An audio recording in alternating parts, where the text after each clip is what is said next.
Cell and battery. രാസോർജ്ജത്തിൽ നിന്നും വൈദ്യുതോർജ്ജം ലഭ്യമാക്കുവാൻ സാധിക്കും. ഇതിലേക്കായി ഇലക്ട്രോഡുകളും ഇലക്ട്രോലൈറ്റും അടങ്ങിയ ചെറു യൂണിറ്റുകൾ ഉപയോഗിച്ചു വരുന്നു.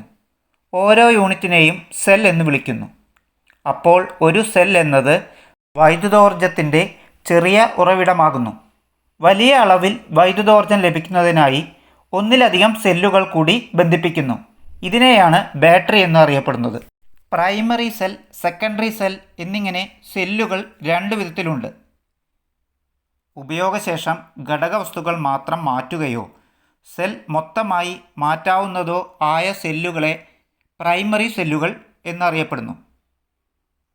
Voltaic cell, Leclanche cell, Daniell cell, dry cell എന്നിവയെല്ലാം പ്രൈമറി സെല്ലുകളാണ്.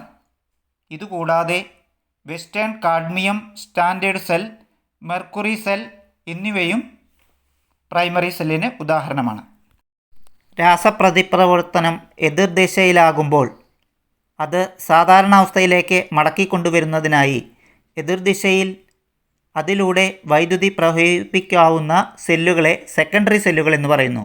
അതായത് ചാർജ് കഴിഞ്ഞാലും വീണ്ടും ചാർജ് ചെയ്യാൻ പറ്റാവുന്ന സെല്ലുകളാണ് സെക്കൻഡറി സെല്ലുകൾ.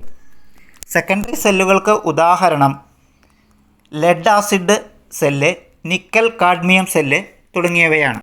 ഇവ കൂടാതെ nickel iron cell, lithium cell എന്നിവയും സെക്കൻഡറി സെല്ലുകളാണ്.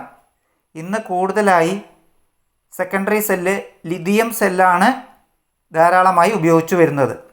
ഈ ബൈക്ക്, ഈ കാറ് എന്നിവയിലെല്ലാം ലിഥിയം സെല്ലാണ് ഉപയോഗിച്ചു വരുന്നത്. ഇത് സെല്ലിൻ്റെ സിമ്പലും ഇത് ബാറ്ററിയുടെ സിമ്പലും ആകുന്നു.